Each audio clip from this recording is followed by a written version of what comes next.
adlaw Cebu, Bohol, Negros Oriental ug Siquijor. Welcome sa programang Maayong Balita sa Central Visayas. Sa atong labing unang episode, atong kumustahon ang pagpangandam alang sa nagaduol nga Semana Santa. Aniya si Beth Parcon alang niining Maayong Balita.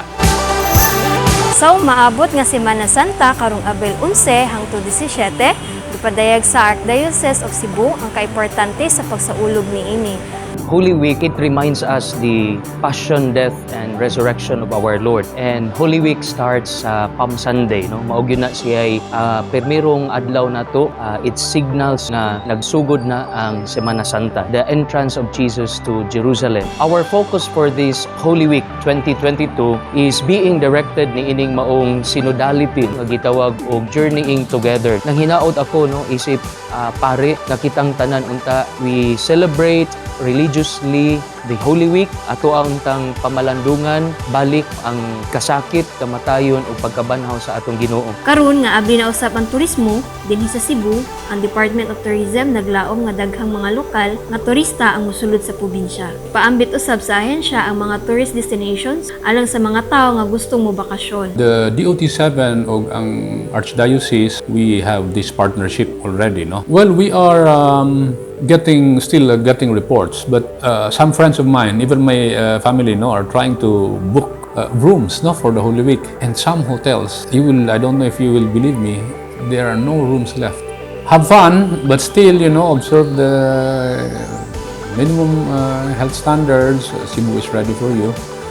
Sa laing bahin, ang DOH may pahimangno sa tanang establishmento sa saktong pag-implementar sa COVID-19 protocols. Umiawhag sa tanang mobiyahe nga kanunay musunod sa mga gibatuman nga health protocols. Yes, no? Excited kay tang tanan kasi this is the first Lenten season nga open gyud ta after 2 years of being locked down for this particular event. Now, as to COVID protocols, of course, atong hangyoon unta ang mga musulod dinhi nga fully vaccinated sila or boosted na.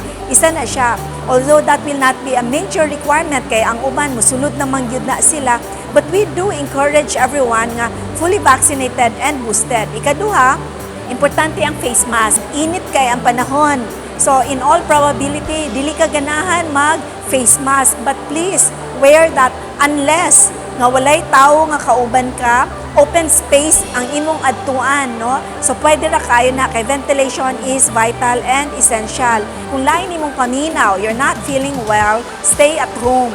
Do not mingle with the rest in order to protect others as well as yourself.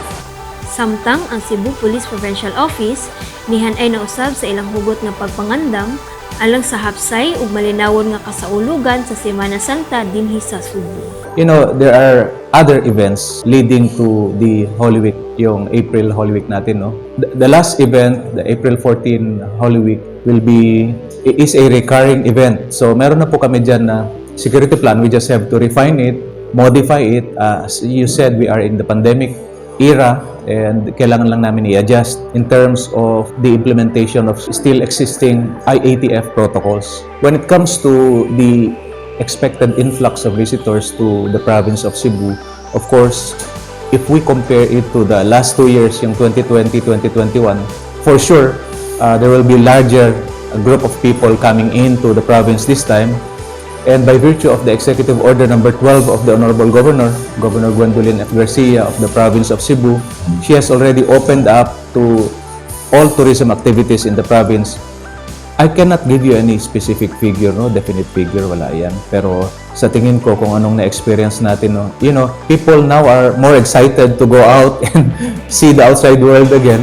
So we're really gearing up for some security in areas, lalo yung mga alam natin na favorite areas dito sa province of Cebu. We welcome you all with open arms dito sa province of Cebu and we assure you of your safety while enjoying this beautiful province.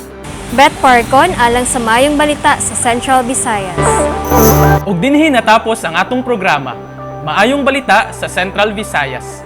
Kung diin, inyong mahibaw-an ang mga positibong impormasyon gikan sa nagkalain-laing ahensya sa gobyerno. Alang sa dugang detalye, bisitaha ang musunod.